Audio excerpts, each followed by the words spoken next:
Mr. Speaker, I rise today in strong support of my bill, H.R. 6028, the Legislative Branch Agencies Clarification Act as amended. I'd like to thank Chairman Stile and Ranking Member Morelli for their support and commitment to getting this important Article I bill to the floor. Now, a lot has been done on this bill. We've been working on it for probably a year or a little bit more, and it would not be in the position it's in today. It would not be as good a bill without the work that was done by committee staff on both sides of the aisle and by Mr. Morelli's input and others who have helped perfect this bill. I think we got a darn good bill here.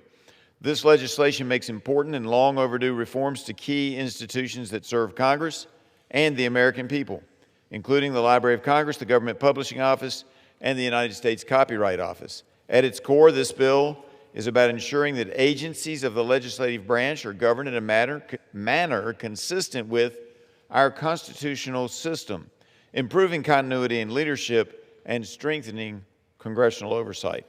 I've long been concerned by the fact that certain functions in agencies that exist to support Congress remain subject to appointment structures rooted in the legislative branch.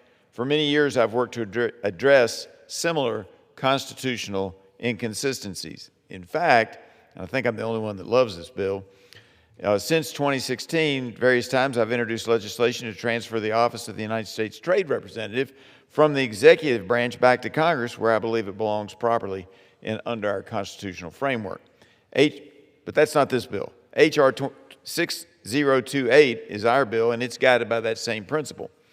The bill seeks to promote institutional balance amongst our co-equal branches of government and ensure congressional support agencies remain accountable to the branch they serve. The Library of Congress and the Government Publishing Office play indispensable roles in helping Congress carry out its legislative responsibilities. Yet the heads of these legislative branch agencies are currently appointed by the executive branch, by the President, and then confirmed by the Senate.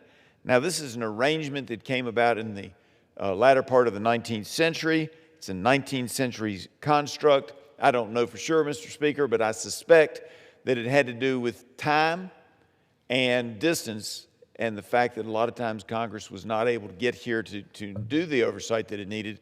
Those constraints that existed in the latter part of the 19th century due to electronic communication and easier travel no longer make that necessary. And I think that's why they did this flip where they gave up legislative power to the executive branch. And so we've created a new structure. And this structure the old structure created an inconsistency in governance, and the new structure helps us with certainty and accountability. The legislation updates the process by establishing a congressional appointment framework for the librarian of Congress and the director of the Government Printing Office, or Publishing Office, excuse me. Under the bill, bipartisan recommendations will be provided by the leadership of the House Administration Committee, the Senate Rules Committee, with final selections being made by congressional leadership. The model is not unprecedented. It closely follows the appointment process Congress previously adopted for the architect of the Capitol, a reform enacted on a bipartisan basis, and the one that has helped strengthen congressional control over a key legislative branch institution. My bill also addresses the governance of the United States Copyright Office. Because the Copyright Office carries out executive-type functions, H.R. 6028 provides that the Register of Copyrights will be appointed by the President with advice and consent of the Senate. Now, some of the improvements that were made just within the last couple of months made sure we had a smooth working there, because the Copyright Office, while it's an executive branch, has to work closely with the Librarian of Congress, and I believe the language that was ironed out between the parties makes a lot of sense and works well for the American people. My bill better aligns government responsibilities with the appropriate constitutional framework. Ultimately, the bill is about clarity, accountability, and good governance. By modernizing leadership structures and clarifying lines of authority, we can strengthen the institutions that support Congress and serve the nation as a whole.